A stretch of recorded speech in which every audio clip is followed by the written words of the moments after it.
Oi, pessoal! Já pararam para pensar que a forma como uma empresa cuida dos produtos na prateleira pode ser a diferença entre o sucesso e o fracasso? Pois é, hoje a gente vai desvendar uma das normas contábeis mais importantes para qualquer negócio, o CPC 16, que fala sobre estoques.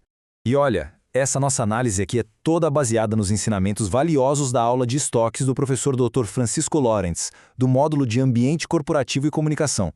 Foi um conteúdo preparado, sabe? Pensado especialmente para quem está se tornando contador, administradora, enfim, para quem precisa dominar esse assunto para fazer diferença no mercado. Então, vamos começar com a pergunta de $1 milhão. Por que, afinal, a gente se importa tanto com estoques? A resposta é simples e direta. Porque mexe com o lucro da empresa. Uma boa gestão de estoque não é só deixar o almoxarifado arrumadinho, não. É uma das ferramentas mais poderosas para turbinar a operação e, claro, o resultado lá no final do balanço. Para a gente entender o CPC 16 de vez, nosso roteiro vai ter 5 paradas. Primeiro, vamos entender por que os estoques são tão vitais. Depois, vamos definir direitinho o que a contabilidade chama de estoque. Na sequência, vem a regra de ouro, como medir o valor disso tudo. Aí, com a teoria na mão, a gente parte para o cálculo na prática. E por último, vamos ver como contar essa história toda com transparência nos relatórios. Vamos lá? Mergulhando no nosso primeiro ponto, é muito fácil olhar para o estoque e ver só um monte de caixas num depósito, né? Mas a verdade é que aquilo é dinheiro parado. É um baita investimento e um desafio constante. Tem que ter produto para vender, claro, mas sem exagerar a ponto de ter prejuízo com mercadoria encalhada. E essa citação de Gelbke e outros autores resume a ópera perfeitamente.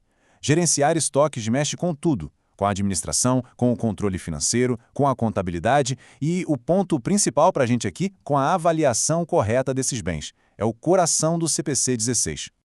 Ok, agora vamos para a parte mais técnica. Para poder aplicar a norma, a gente precisa falar a mesma língua, ou seja, entender exatamente o que a contabilidade considera um estoque. E o CPC 16 não deixa dúvida. Como a gente vê aqui, estoques são ativos que se encaixam em 3 situações. Primeiro, produtos já prontinhos para venda, tipo uma TV numa loja. Segundo, coisas que ainda estão sendo fabricadas, sabe? Aquele carro na linha de montagem.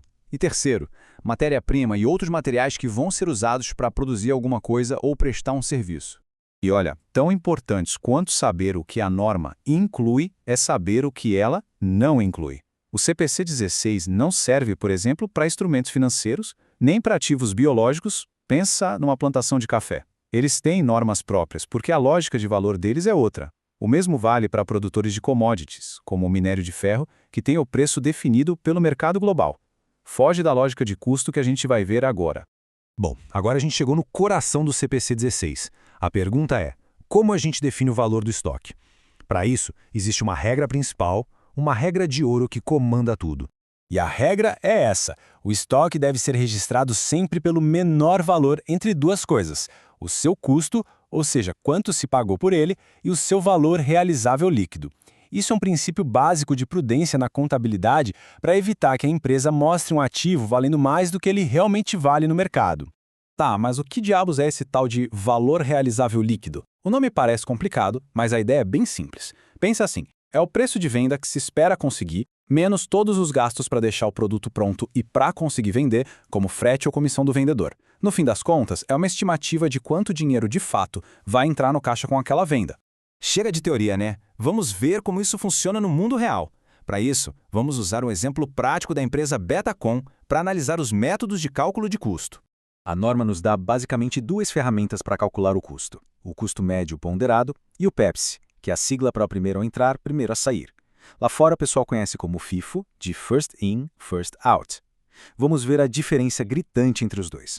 Começando pelo custo médio. A lógica aqui é como se a gente jogasse tudo num liquidificador e batesse. Olha só na tabela. Quando a empresa faz uma nova compra no dia 16, o custo unitário antigo se mistura com o novo. A gente soma o valor total que tem em estoque, divide pela quantidade total de itens e pronto, chegamos num novo custo médio de R$ 14,27. É esse valor misturado que vai ser usado para registrar a venda lá do dia 25. A grande vantagem é que ele suaviza as variações de preço.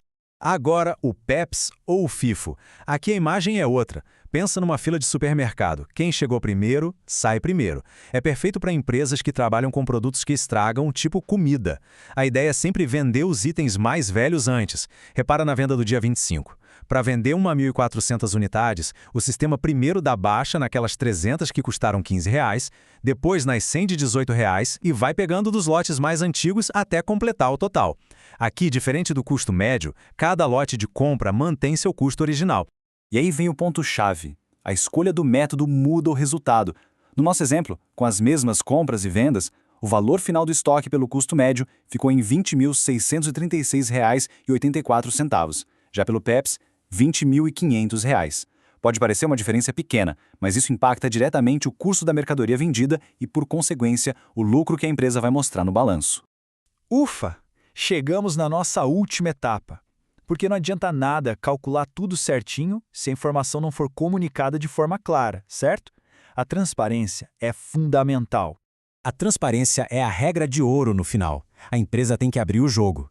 Ela precisa contar qual método usa, se é PEPS ou custo médio, qual o valor total do estoque, quanto desse estoque virou despesa no período, o famoso CMV, e se teve alguma perda por desvalorização. Para que tudo isso?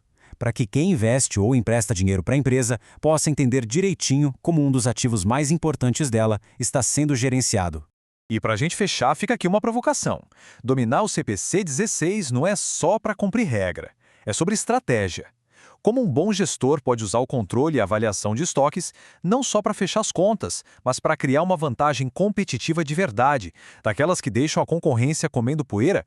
A resposta para essa pergunta pode ser o que define o futuro de um negócio.